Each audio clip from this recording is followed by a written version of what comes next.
bonjour à tous et bienvenue dans cette émission très spéciale car aujourd'hui nous allons jouer les petites souris. HDM vous emmène dans les coulisses de Thomas Dutronc, de son concert. Nous allons suivre l'artiste de sa loge jusqu'à la scène et il nous dévoilera la bande originale de sa vie. Ce sera l'occasion de faire un bond en 2007, année de succès pour Thomas Dutronc, mais aussi de hits avec Fatal Bazooka qui met sa cagoule, Vita qu'on n'a pas oublié et Mika tout en détente. Mais juste avant, on file tout droit vers notre classe. Il est le fils de Françoise Hardy et Jacques Dutronc, deux monuments de la chanson française. Thomas Dutronc nous fait la joie d'être dans HDM aujourd'hui. Alors, on se glissera dans sa loge, bien entendu, nous allons faire connaissance, mais pour le moment, vous le voyez, l'artiste est sur scène, en train de faire des répétitions, car dans 2 heures, ce sera l'heure du concert. En attendant, on retrouve votre classement. À tout de suite. Donc merci Thomas Dutronc de nous recevoir dans ton chez-toi, on peut dire pour aujourd'hui. On est à quelques heures du concert. Et oui. Là, après la tournée, on va faire une minute fermeur à qu'à bien se tenir. Il n'est jamais trop tard, en tout cas, c'est cet album-là que tu défends, ce film de ta vie. On commence par l'enfance, cher Thomas Dutronc. Donc déjà, tu es né à Paris, 1973. Jusque-là, on se pose la question, quel est ton plus vieux souvenir musical? Très très fan d'Alain Souchon, Eddie Mitchell, Véronique Sanson. Entre le papa, la maman, tous les amis qui sont venus, la musique t'a entouré constamment. Quand même beaucoup de variétés françaises. Easy, NWA, Public Enemy, il y avait... J'avais pas le droit de faire du scooter. Tous mes potes avaient un scooter. Et moi, j'ai bon d'accord, ça me faisait passer. J'avais un gros casque, tu sais, à l'époque, j'écoutais du disco et comme ça, je faisais du disco roller à 15. J'étais pas mauvais à roller, du coup. Ah oui, là, ça trace. Là, ça trace.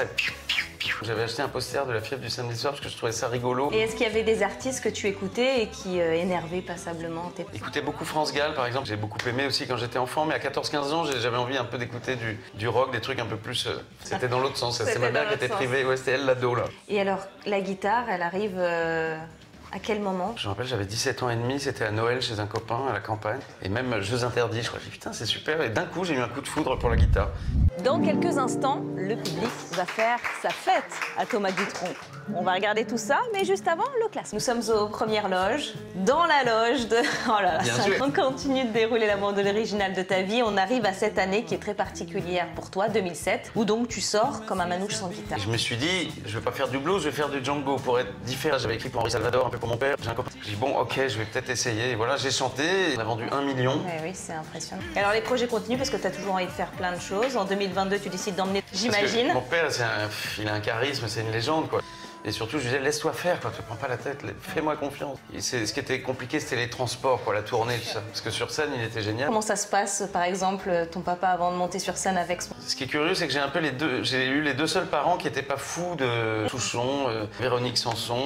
Mais voilà, mon père, pour lui, c'est un défi, quoi. Fallait vraiment... Mais en tout cas, donc moi, j'ai essayé de... Les morceaux sont super, le spectacle est d'enfer, tu l'as vu. Et moi aussi, mais peut-être moins quand même. J'avais quand même plus de plaisir immédiat, je pense. Ouais, bravo. Il y a 2 beaux disques, d'ailleurs. On écoute maintenant le morceau qui l'a fait exploser en live. Pour Thomas, il y a un avant et un après 2007. Alors, quels étaient les tubes qui faisaient la loi cette année? Nous sommes toujours dans la loge de... Combien t'as de guitares? 110. Ah ouais, c'est énorme. J'ai eu du succès avec mon disque, j'ai acheté toutes les guitares qui me faisaient rêver. Sinon, alors, là, il y a la tournée aussi qui se prépare, donc tu mets en place ce spectacle. Et qu'est-ce que tu fais d'autre de tes journées quand c'est pas la musique?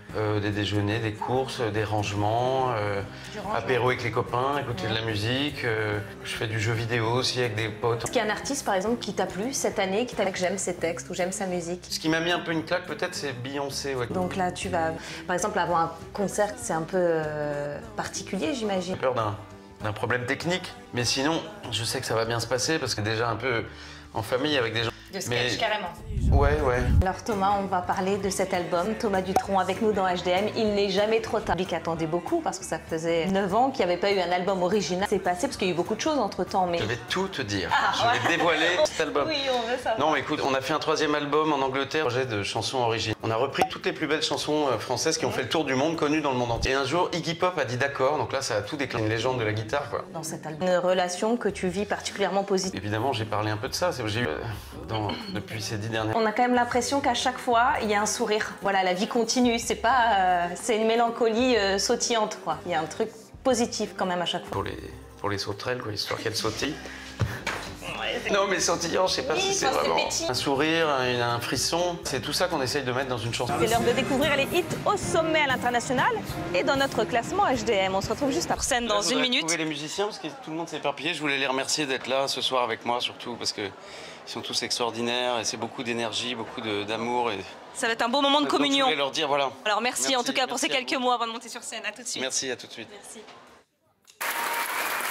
Félicitations, le public continue d'applaudir et on est avec Thomas Dutronc. Merci pour ce concert. Alors c'est vrai. On s'est très Ah ouais. amusé. Et nous aussi. Beaucoup amusé. Des petits trucs à revoir comme la place pour qu'on puisse bouger sur scène parce que là c'est vrai que c'est un peu petit. On a envie de danser, de bouger tous avec les copains, là, de se retrouver. Mais sinon c'était vraiment une belle soirée. Et c'était le moment de communion attendu. Vraiment, on est content. Ouais, On est très content. Ça félicitations. vous a plu aussi? Merci Yes. beaucoup. Merci. Merci, à très